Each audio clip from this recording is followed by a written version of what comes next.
Hello students. तो एक बार फिर से आपका स्वागत है। आज हम एसी चैप्टर के ही अगले टॉपिक्स की बात कर रहे हैं।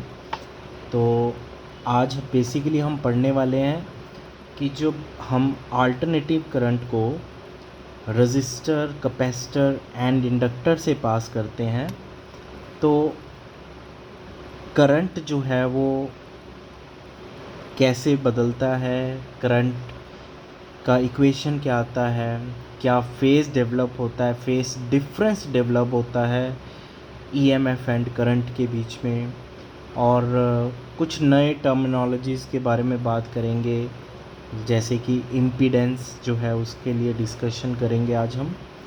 तो सबसे पहला जो आज का हमारा टॉपिक है वो है एसी थ्रू रजिस्टर। जैसे कि आप डायग्राम में देख रहे हैं कि एक रजिस्टर है जिसकी रेजिस्टेंस मेंशन्ड है आर, और उसको हमने एसी सोर्स के साथ कनेक्ट किया है। ठीक है, ये सिंबल को आप पहचान लो, this is the source of AC, alternating current. और जो ये अब ये नहीं है कि सोर्स ऑफ एसी अलग है, सोर्स ऑफ अल्टरनेटिंग ईएमएफ अलग है, ऑब्वियसली एक ही बात है। अब इसका मतलब ये है कि जो इसकी ईएमएफ है वो अल्टरनेटिंग है। इसका मतलब जो ये ईएमएफ प्रोवाइड कर रहा है ये सोर्स, उसके लिए इक्वेशन जो होगी ईएमएफ के लिए वो होगी ई नोट साइन ओमेगा टी। मतलब इस रजिस्टर के अक्रॉस जो ईएमएफ प्रोवाइड कर रहे हैं वो क्या है, अल्टरनेटिव नेचर की है। इसको हम इक्वेशन नंबर 1 लिखेंगे। तो अब कुछ करंट इसमें से पास होगा, ठीक है। तो जो इंस्टेंटेनियस करंट होगा, instantaneous current in the circuit या अक्रॉस द या पासिंग थ्रू द रजिस्टर, तो वो इंस्टेंटेनियस करंट क्या होगा, EMF, alternating EMF upon resistance of the circuit, या जो भी रजिस्टर है उसकी रेजिस्टेंस। इसके अंदर हम जो अल्टरनेटिंग ईएमएफ है उसकी वैल्यू पुट करेंगे, E naught sine omega T divide by R है तो ये आर, ठीक है। This is the equation number 2। तो ये हमारे पास करंट की इक्वेशन आ गई कि जो ये सोर्स ऑफ एसी है वो रजिस्टर के थ्रू जो करंट पास कर रहा है, करंट सेंड कर रहा है सर्किट में, एक रेजिस्टिव सर्किट में जो करंट सेंड कर रहा है सोर्स ऑफ एसी, वो करंट क्या है, E naught by R sine omega T. Now as we know in general current का फॉर्मूला क्या है, अल्टरनेटिव करंट के लिए इंस्टेंटेनियस वैल्यू क्या होती है, आई नोट साइन ओमेगा टी। तो अगर हम इन दोनों इक्वेशंस को कंपेयर करें तो कंपेयरिंग विद इक्वेशन 2, तो यहाँ से हमें क्या मिल रहा है, देखो यहाँ पे मैग्नीट्यूड क्या है, आई नोट, यहाँ पे जो मैग्नीट्यूड जो कोफिशिएंट है आगे टर्म है वो क्या है, ई नोट बाय आर। तो मतलब जो पीक वैल्यू ऑफ करंट है वो क्या आएगी इस केस में, peak value of current will be equal to peak value of alternating EMF divide by resistance of the resistor, right. तो इससे साफ पता चल रहा है कि जो मैग्नीट्यूड है, जो पीक वैल्यू है करंट की, वो पीक वैल्यू ऑफ ईएमएफ से ज़्यादा होगी या कम होगी। देखो इसको ध्यान से, करंट की पीक वैल्यू ईएमएफ की पीक वैल्यू से ज़्यादा होगी या कम होगी, ऑब्वियसली ये क्या होगी, कम होगी, because E naught divide by R है। जब ई नोट को आर से डिवाइड कर रहे हैं then we will get the value of I naught, ठीक है। तो इसका मतलब ये हो गया कि जो मैग्नीट्यूड है करंट का, पीक वैल्यू है जो है करंट की, वो पीक वैल्यू ऑफ ईएमएफ से कम है।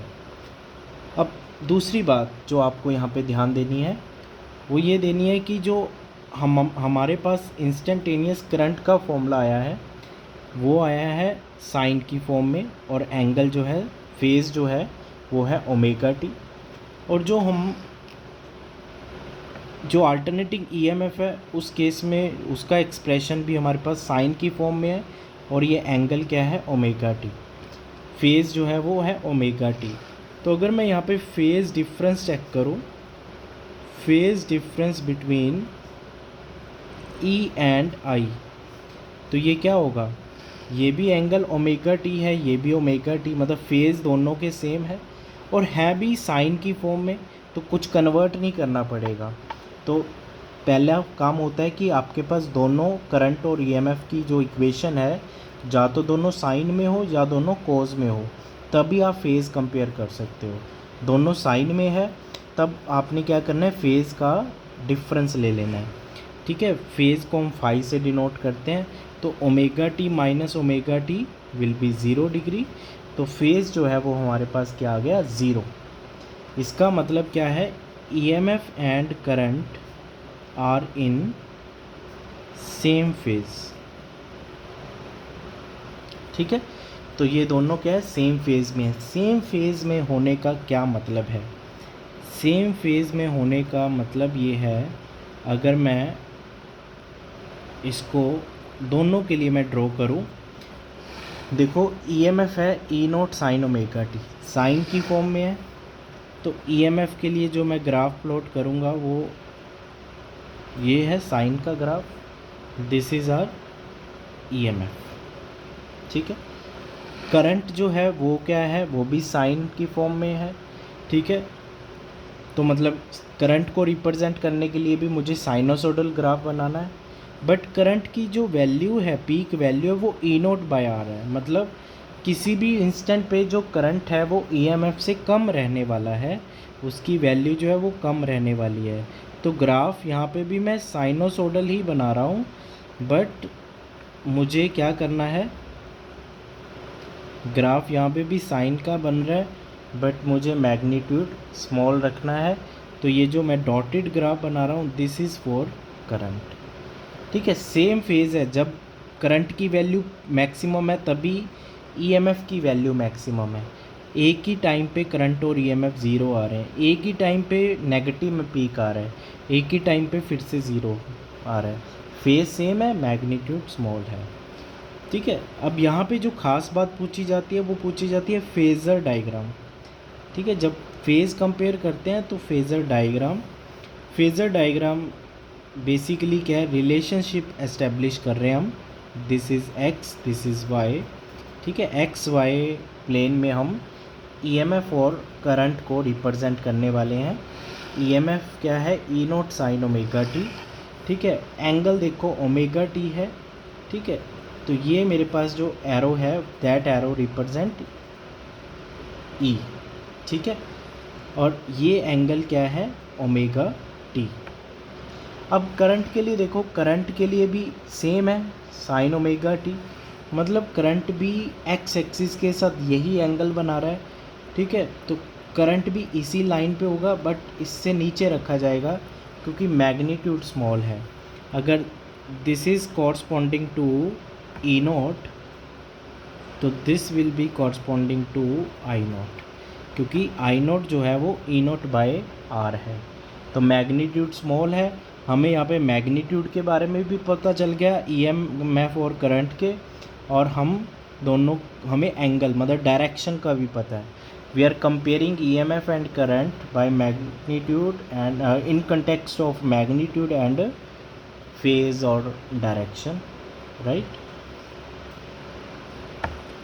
तो ये था हमारे पास एसी थ्रू रजिस्टर। तो आपको जो कंक्लूज़न क्या निकल रहा है, कंक्लूज़न ये निकल रहा है कि जब आप किसी रजिस्टर के अक्रॉस अल्टरनेटिव करंट प्रोवाइड करते हो, तो उस केस में ईएमएफ और करंट सेम फेज़ में रहते हैं। ठीक है, और जो करंट की पीक वैल्यू है वो ईएमएफ की पीक वैल्यू से स्मॉल होती है। ठीक है, these are two conclusions from this derivation. ठीक है, नेक्स्ट इज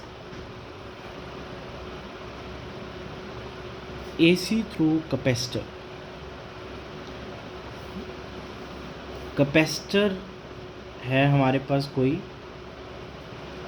जिसकी कैपेसिटेंस है C, और इसको हमने किसी सोर्स ऑफ एसी के साथ कनेक्ट कर दिया। ठीक है। जो सोर्स ऑफ एसी है उसकी ईएमएफ क्या है, E naught sine omega T. ये बहुत इंपॉर्टेंट है, इसमें ऑब्वियसली आपकी डेरिवेशन तो नहीं पूछी जाएगी, बट इसमें काफ़ी इंपॉर्टेंट कंसेप्ट्स हैं और चीज़ें हैं, कंक्लूजन्स हैं जो आपको ध्यान में देने हैं। तो फॉर एग्ज़ाम्पल अब यहाँ पे हम बात कर रहे हैं चार्ज की, ठीक है। तो कैपेसिटर चार्ज स्टोर करता है, तो मैं यहाँ पे बात कर रहा हूँ इंस्टेंटेनियस चार्ज स्टोर्ड। तो चार्ज स्टोर्ड का फॉर्मूला होता है, चार्ज स्टोर्ड बाय कैपेसिटर का फॉर्मूला होता है कैपेसिटेंस इनटू ईएमएफ। अब देखो यहाँ पे मैं जब इंस्टेंटेनियस ईएमएफ की बात कर रहा हूँ तो चार्ज भी मेरा इंस्टेंटेनियस ही ऑब्वियसली आएगा। तो यहाँ पे ई का वैल्यू पुट करते हैं, E naught sine omega T, तो मेरे पास चार्ज आ गया C E naught sine omega T. But मुझे कहाँ पे जाना है, करंट पे। तो इंस्टेंटेनियस करंट कैसे निकालेंगे, D Q by D T. Now we know the value of Q, Q का वैल्यू क्या है हमारे पास, C E naught sine omega T, ठीक है।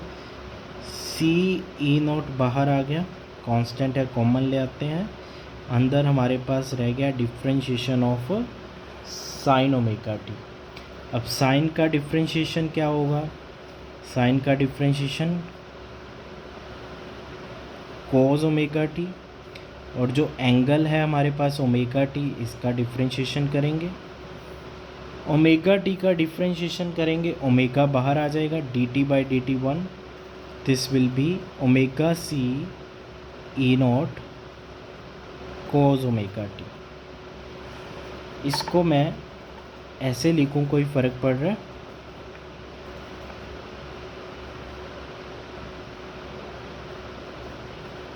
नो, ठीक है। E naught by 1 by omega C जो है वो ओमेगा सी ई नॉट ही है, इंटू कॉस ओमेगा टी। इसको ऐसे करते हैं क्योंकि हमारे पास ईएमएफ साइन की फॉर्म में है, तो करंट की इक्वेशन को भी साइन की फॉर्म में ही लिखते हैं।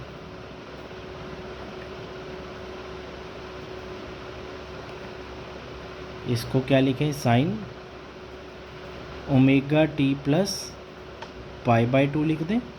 साइन 90 प्लस थीटा क्या होता है, sine 90 plus theta cos theta, ठीक है, पॉजिटिव में रहती है value. So this is equation number 2, ठीक है। अब देखें कि ये हमारे पास क्या है, पीक वैल्यू करंट की हमें क्या ऑब्टेन हो रही है, करंट की पीक वैल्यू ऑब्टेन हो रही है E naught upon 1 by omega C. In general register में तो समझना बहुत आसान था, E naught by R, EMF upon resistance क्या होती है, करंट होता है। बट कैपेसिटर की तो रेजिस्टेंस नहीं है ना, रेजिस्टेंस तो रजिस्टर की होती है। इस अब देखो कैपेसिटर के लिए जो फैक्टर आ रहा है डिनोमिनेटर में आ रहा है वो आ रहा है 1 by omega C. So what is this 1 by omega C, this 1 by omega C is called capacitive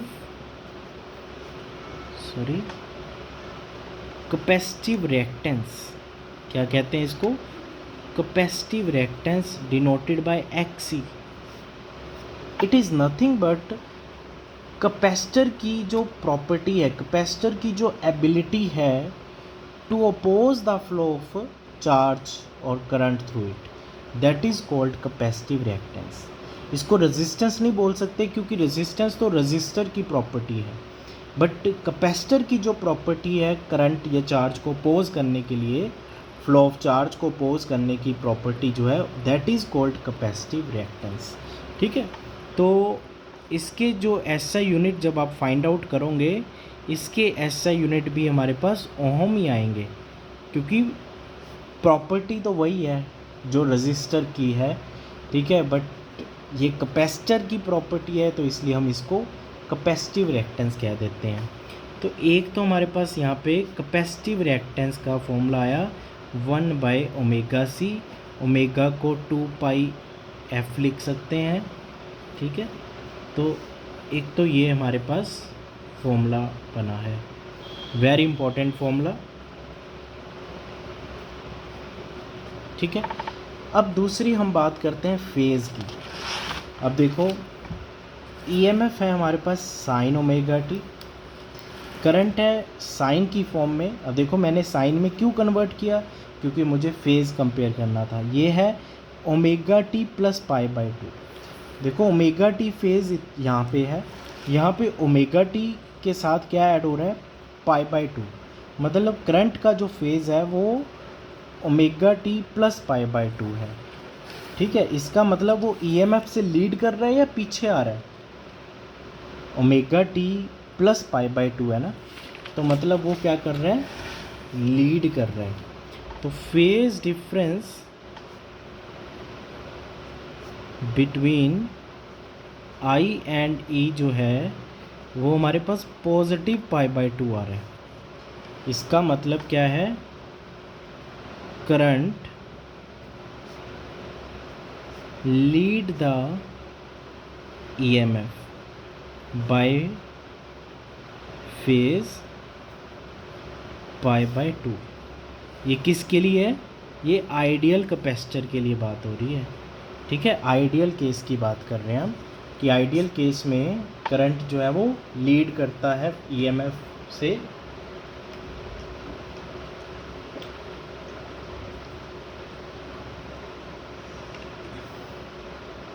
pi by two phase से, ठीक है।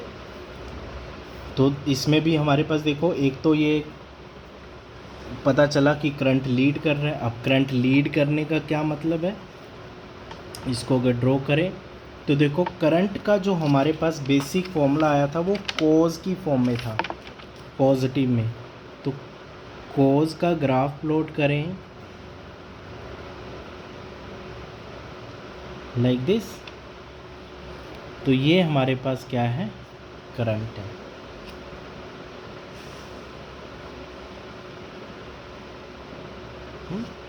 और जो ईएमएफ है वो क्या है, वो है साइन की फॉर्म में।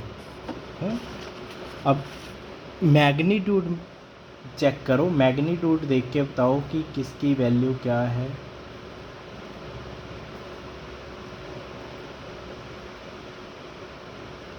देखो ये मल्टीप्लाई हो रहा है ना ओमेगा सी। सी जनरली क्या होता है, सी जनरली होता है माइक्रो फैरेड में या पिको फैरेड में 10 की पावर -6 10 की पावर -12 फैरेड में। तो मतलब कैपेसिटेंस बहुत छोटी है वैल्यू उसकी, तो बहुत स्मॉल वैल्यू जब मल्टीप्लाई में होती है तो ऑब्वियसली मैग्नीट्यूड स्मॉल होगा, ठीक है। तो ऑब्वियसली ईएमएफ के लिए हम मैग्नीट्यूड ग्रेटर ही लेंगे,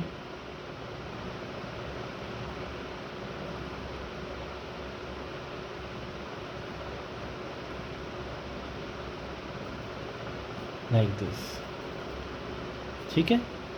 साइन वाला ग्राफ है ईएमएफ का और करंट का ग्राफ है कॉज वाला। तो देखो जब ईएमएफ ज़ीरो है करंट ऑलरेडी अपनी पीक वैल्यू पे है, so this is the lag.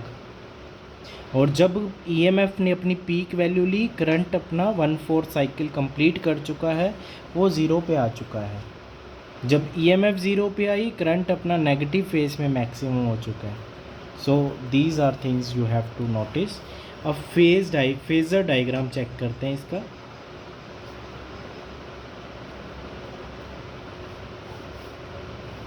तो देखो ईएमएफ तो आप बना ही लोगे, ईएमएफ तो बहुत सिंपल है, हमारे पास ओमेगा टी एंगल बन रहा है।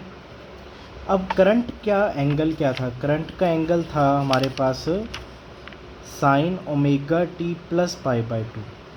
ओमेगा टी के साथ 90 ऐड हो रहा है, मतलब जो करंट होगा वो एक्स एक्सिस के साथ एंगल क्या बनाएगा, omega T plus pi by to. तो ओमेगा टी तो ऑलरेडी देयर, तो यहाँ से हमने क्या करना है, ईएमएफ वाली लाइन के परपेंडिकुलर ड्रा करना है। तो जब इसके परपेंडिकुलर ड्रा करेंगे तो ये हमारे पास क्या हो जाएगा, दिस विल रिप्रेजेंट करंट। तो this is the phase difference between phasor diagram for capacitor, right. अब ये एक बार जो टॉपिक था वो हो गया। अब इस कंसेप्ट पे आते हैं, जो कैपेसिटिव रिएक्टेंस है, इससे क्या इम्पोर्टेंट फाइंडिंग हमारे यहाँ पे है जो हम डिस्कस कर सकते हैं। देखो, कैपेसिटिव रिएक्टेंस है 1/ω/c या 1/2πfc, ठीक है। तो अगर मैं डीसी के लिए बात करूँ तो डायरेक्ट करंट का फ्रीक्वेंसी क्या होता है, ज़ीरो, वो वेरी नहीं करता, तो उसका फ्रीक्वेंसी ज़ीरो। तो यहाँ F0 पुट करेंगे तो XC की वैल्यू इनफाइनाइट, मतलब कैपेसिटिव रिएक्टेंस बहुत ज़्यादा बड़ी है। मतलब डीसी के लिए कैपेसिटर की जो रिएक्टेंस है वो बहुत लार्ज है, मतलब करंट को अपोज करने की एबिलिटी जो है वो बहुत लार्ज है। इट मीन्स क्या है, कैपेसिटर क्या करता है, usually ideal capacitor block the DC, वो अपने में से डीसी को पास नहीं कर जाने देता, ठीक है। Capacitor does not allow passage of DC through itself, ठीक है। This is the important finding. But जब अब वही चीज़ हम एसी के लिए बात करते हैं तो इंडिया में हमारे पास जो एसी आती है सप्लाई घरों में, उसका फ्रीक्वेंसी होता है 50 हर्ट्ज़। तो और जो हाई है ज़ीरो के कंपैरेटिव तो 50 हाई है, तो डिनोमिनेटर बढ़ेगा तो रिएक्टेंस क्या हो जाएगी, लो हो जाएगी। तो वही कैपेसिटर एसी के लिए क्या बहुत कम रिएक्टेंस ऑफर करता है। तो ideally capacitor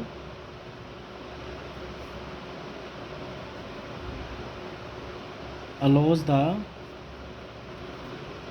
passage of AC through it, ठीक है, इजी पैसेज, आसानी से जाने देता है वो उसमें से, ठीक है। तो हम ये कह सकते हैं कि डीसी के लिए कैपेसिटर जो है वो क्या करता है, एक्ट एज ओपन सर्किट, ठीक है। मतलब हम इसको क्या करेंगे, ऐसे ओपन कर दे सकते हैं इसको, ऐसे, ये न्यूमेरिकल्स में कंसेप्ट काम आएगा आपको, ठीक है। और वैसे ही जब हम एसी के लिए बात करते हैं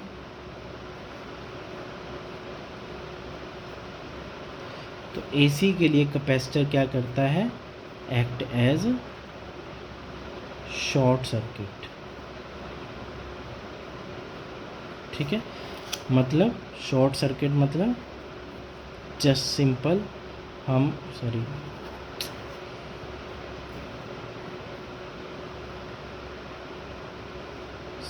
ठीक है, सिंपली वायर कनेक्शन लगे, ऐसे फील होगा कि यहाँ कुछ नहीं लगा, सिंपल वायर कनेक्शन। ये चीज़ें हम प्रैक्टिकल में यूज़ करेंगे, थ्योरेटिकली आपको ये बातें याद रखनी हैं। ये न्यूमेरिकल्स के अंदर हम ये कंसेप्ट यूज़ करते हैं जब हम आइडियल कैपेसिटर की बात करते हैं, ठीक है।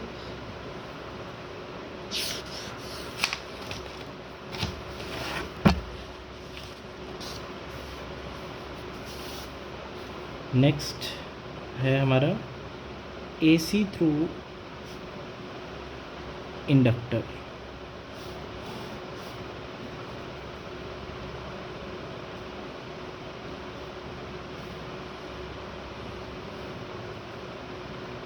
अब हमें पता है जब हम इंडक्टर को एसी प्रोवाइड करते हैं तो क्या होता है, देखो जब भी इंडक्टर से करंट जाएगा तो इंड्यूस ईएमएफ प्रोड्यूस होगी, ठीक है।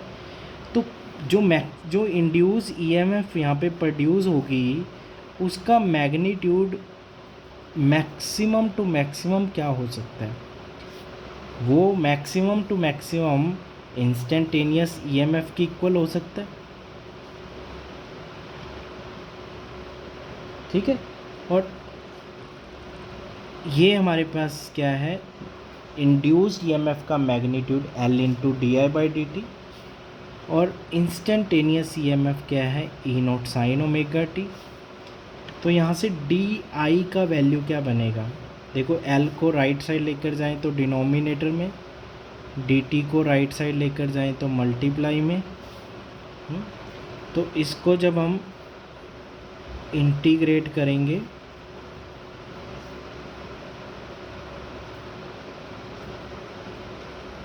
Sign omega T D T, अब साइन का integration minus cos omega T, denominator में इस एंगल ओमेगा टी का इंटीग्रेशन करेंगे तो ओमेगा बचेगा। तो ये आई का वैल्यू क्या बना, minus E naught by omega L cos omega T. तो देखो यहाँ पे माइनस में आ रही है वैल्यू। इसको मैं सिंप्लीफाई करूँ, मतलब साइन की फॉर्म में लिखूँ, तो ये क्या होगा, देखो this will be nothing but minus cos omega T. Minus cos को साइन में लिखना है तो क्या लिखा जाएगा, sign 90 minus omega T.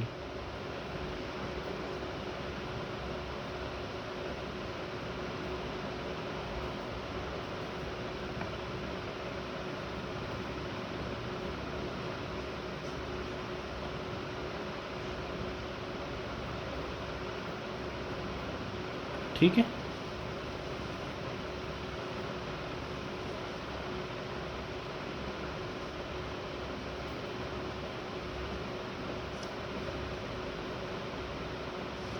Right, so this is the equation number 2। अब देखो ये हमारे पास करंट साइन की फॉर्म में आ गया, पर पीक वैल्यू तो वही है E naught by omega L. तो यहाँ से हमें करंट की पीक वैल्यू क्या ऑब्टेन हो रही है, E naught by omega L. Now what is omega L, denominator जो आ रहा है ये बेसिकली क्या है, इंडक्टर की प्रॉपर्टी बता रहा है to oppose the flow of current through it, जिसको हम एक्स एल से डिनोट करते हैं और इसको बोलते हैं इंडक्टिव रिएक्टेंस। ठीक है, इंडक्टिव रिएक्टेंस का फॉर्मूला हमारे पास क्या आ गया, omega into L. This is very important. तो इंडक्टिव रिएक्टेंस जिसको मैं 2 पाई एफ एल भी लिख सकता हूँ। यहाँ पे मैंने शायद कुछ गलत लिख दिया है, this is nothing but omega T minus pi by 2। ठीक है, ये बनेगा। अब फेज़ कंपेयर करते हैं, ईएमएफ साइन ओमेगा टी है और ये है आई नोट, करंट जो है वो sign omega T minus pi by 2। तो जब दोनों का देखें, ये भी साइन में ये भी साइन में, इसमें फेज़ है ओमेगा टी, इधर omega T minus 90 degree, minus 90, दोनों का सब्ट्रैक्शन करेंगे तो माइनस 90 बचेगा। एक एक्स्ट्रा फैक्टर जो आ रहा है वो माइनस पाई बाई 2 का आ रहा है। तो फेज़ डिफरेंस जो है बिटवीन करंट एंड ईएमएफ वो क्या आ रहा है हमारे पास, माइनस पाई बाई 2। तो माइनस साइन यहाँ पे क्या बता रहा है, ये बता रहा है जो करंट है वो लैग कर रहा है, lags behind the EMF by phase pi by 2। ठीक है, तो यहाँ पे एक तो हमें इंडक्टिव रिएक्टेंस पता चली और दूसरा हमें पता चला करंट लैग कर रहा है। तो अगर मैं यहाँ पे फेज़र डायग्राम ड्रॉ करूँ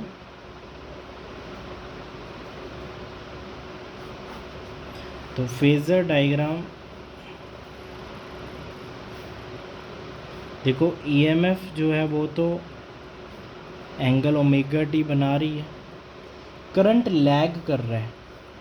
तो लैग करने का मतलब ये 90 है फेज़, तो मैं करंट बनाऊंगा बट नीचे बनाऊंगा इसके, ठीक है। करंट जो बनेगा वो ईएमएफ से ऊपर नहीं जाएगा, वो उसके नीचे जाएगा, क्योंकि करंट लैग कर रहा है ईएमएफ से। तो ये हो गया उसका फेज़र डायग्राम। अब हम आते हैं जो हमने इंडक्टिव रिएक्टेंस का फॉर्मूला पढ़ा है 2πfl, उससे क्या कंक्लूजन्स निकलते हैं। तो अगर मैं डीसी की बात करूं तो डीसी के लिए फ्रीक्वेंसी क्या है, 0। तो फ्रीक्वेंसी 0 है तो इंडक्टिव रिएक्टेंस क्या हो गई, 0। तो मतलब इंडक्टर जो है वो डीसी को क्या करता है, इजी पैसेज देता है, ठीक है। Inductor provide easy passage to DC through itself, ठीक है, अपने में से जाने देता है। बट वही जब एसी की बात करते हैं तो एसी की फ्रीक्वेंसी जो है वो क्या है, हाई है वैल्यू, तो रिएक्टेंस जो आएगी वो भी क्या आएगी, हाई आएगी। रिएक्टेंस हाई आने का मतलब क्या है, करंट को ऑपोजिशन भी ग्रेटर मिल रहा है। तो इंडक्टर क्या करता है, आइडियली हम ये कहेंगे, ideally inductor block the AC.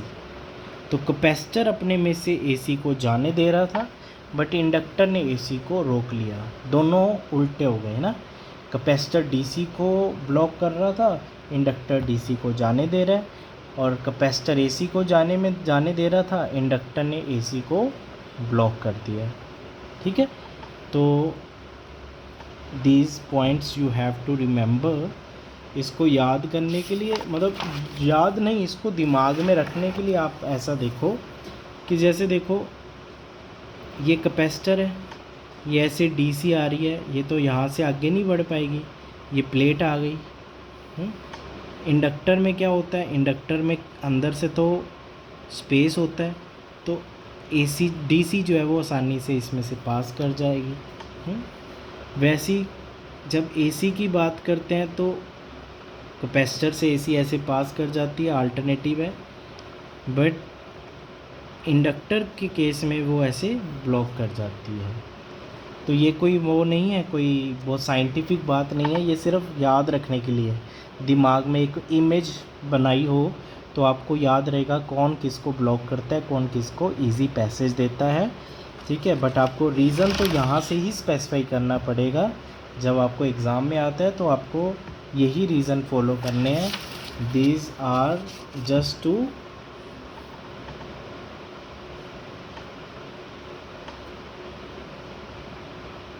Memorise, ठीक है, और जस्ट पिक्टोरियल मेमोराइज, अपने दिमाग में एक पिक्चर बना लो, ठीक है, कि कौन किसको ब्लॉक करता है, कौन किसको जाने देता है। नथिंग सीरियस अबाउट इट, इसका मतलब कोई साइंटिफिक नहीं है, ऐसे साइंटिफिकली मैंने प्रॉपर आपको बता दिया पीछे, ये सिर्फ आपको याद रखने के लिए बता रहा हूँ, ठीक है। तो this is all about these topics. इसके बाद भी बहुत इम्पोर्टेंट टॉपिक्स हैं, ठीक है, बट अभी हम इतना करते हैं। आगे हम टॉपिक्स में क्या करेंगे, अभी हमने इंडिविजुअल पढ़ा है कि जब एसी रेजिस्टर से पास करती है, कैपेसिटर से और इंडक्टर से। आगे आने वाले टॉपिक्स में हम बात करेंगे कि जब हम कंबाइन कर देते हैं, तीनों को कंबाइन कर दें या तीन में से कोई दो को कंबाइन कर दें, तब करंट क्या होगा, इम्पीडेंस क्या, मतलब ये, ठीक है। इन चीज़ों फेज़र डायग्राम की बात करेंगे वहाँ पे भी हम, ठीक है। तो इसको अच्छे से रिवाइज़ करो, इसको अच्छे से नोट्स बनाओ समझ कर, ठीक है। तो आगे हम फिर मैं नेक्स्ट वीडियो भी बहुत जल्दी अपलोड करूँगा, तो इसको देखते रहना, ठीक है। लाइक शेयर सब्सक्राइब करना, ठीक है। थैंक यू सो मच बच्चों।